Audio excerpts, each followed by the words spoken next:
এইখান থেকে প্রশিক্ষণ নিয়ে অনেক চাকরিজীবী শুধু দেশে নয় প্রবাস থেকেও আমাকে জানিয়েছেন যে স্যার আমার এখন সেল বেড়ে গেছে।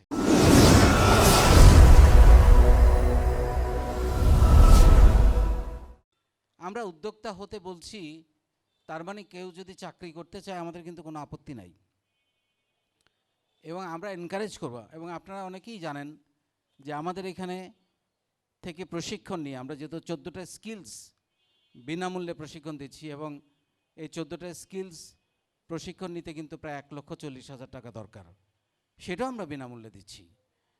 এইখান থেকে প্রশিক্ষণ নিয়ে অনেক চাকরিজীবী শুধু দেশে নয় প্রবাস থেকেও আমাকে জানিয়েছেন যে স্যার আমার এখন সেল বেড়ে গেছে, আমি ডবল বেতনে চাকরিতে জয়েন করেছি আপনার এখান থেকে এই ইংরেজি শিখে এবং সাহস নিয়ে। আমাকে এক প্রবাসী ভাই বললেন। অনেকে আমাকে বলেন যে স্যার এখন অফিসে আমার দিকে কে তাকায় থাকে যে কি ব্যাপার, তুমি না আগে কথায় কথায় রিয়্যাক্ট করতা, এখন করো না কেন? সেইটা আমি এখান থেকে শিখেছি, ডিসিপ্লিন শিখেছি, পজিটিভিটি শিখেছি। আগে কোথাও আড্ডা হলে কারোর সঙ্গে নিয়ে সমালোচনা হচ্ছে, ওই গল্পে বসে যেতাম, হ্যাঁ ঠিক বলেছেন, ও এরকম বসের সঙ্গে খাতির আছে এই জন্য প্রমোশন পায়। কিন্তু এখন এগুলো আর আমি বলি না। এই যে বদলে যাওয়া মানুষগুলো, আমরা তো চাচ্ছি প্রতিটা ক্ষেত্রে আপনাদের কোনো না কোনো বদলে যাওয়ার ঘটনা ঘটুক। একবার শুধু চিন্তা করেন, আপনারা এখান থেকে সিলেট যান, একটা পোস্ট দেন যে আমি সিলেটে আসতেছি, দেখবেন বাস স্ট্যান্ডে 2 জন দাঁড়ায় আছে। কক্সবাজার যান, বিদেশে যান, এটা একটা পরিবার, আমাদের দ্বিতীয় পরিবার। আরেকটা জিনিস আপনারা মনে রাখবেন, এই প্ল্যাটফর্মটা আপনাদের সবার, আমাদের সবার।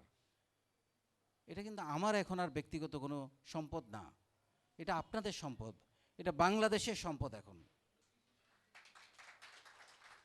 সেই জন্যে আমি কেন বলছি যে আমি লাখো ইকবাল বাহার তৈরি করতে চাই, তার একটা বড় কারণ, আমরা চাই এই প্ল্যাটফর্ম 100 বছর 200 বছর ধরে টিকে থাকুক। আমরা যেহেতু বিনা ফিতে মানুষকে শিক্ষা দেওয়ার এই বিরল একটা দৃষ্টান্ত স্থাপন করেছি, এটা চলুক। কারণ এরকম কারিগরি প্র্যাকটিক্যাল শিক্ষা, আমাকে সেদিন সাউথ কোরিয়া থেকে একটা ছেলে বলল যে স্যার আমরা এখানকার বিশ্ববিদ্যালয়ে পড়েছি, আপনারা জানেন সাউথ কোরিয়াতে প্রচণ্ড রকমের কারিগরি প্রশিক্ষণ দেওয়া হয় একেবারে ইন্টারমিডিয়েট ম্যাট্রিকের পর থেকেই। বলে স্যার আপনি যেভাবে পড়ান বা এখানে যে ম্যাটেরিয়ালগুলো আপনি ব্যবহার করেন 400টা কন্টেন্ট দিয়ে, আমরা এরকমভাবে পাই নাই কোথাও।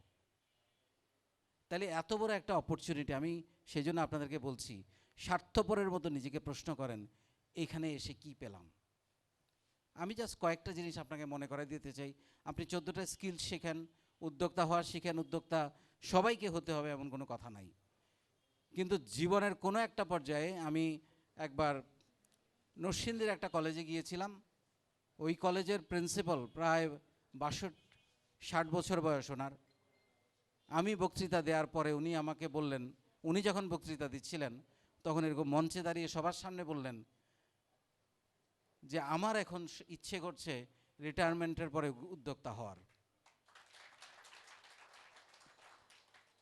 তাইলে সময় পড়ে আছে, আপনি তো শিখে ফেলেছেন, সাঁতার কাটা তো আপনি শিখে ফেলছেন, এখন পানিতে আপনি গিয়ে 1 বছর পরে নামবেন না 7 বছর পরে নামবেন সেটা সময় বলে দিবে। কিন্তু জীবন বদলে যেতে হবে, জীবন পাল্টে যেতে হবে। পজিটিভ হওয়া, সাহসী হওয়া, মানবিক হওয়া, বিনয়ী হওয়া, এটার তো কোনো বিকল্প নাই। সেই জিনিসগুলো আমি প্রতিনিয়ত আপনাদেরকে শেখানোর চেষ্টা করছি।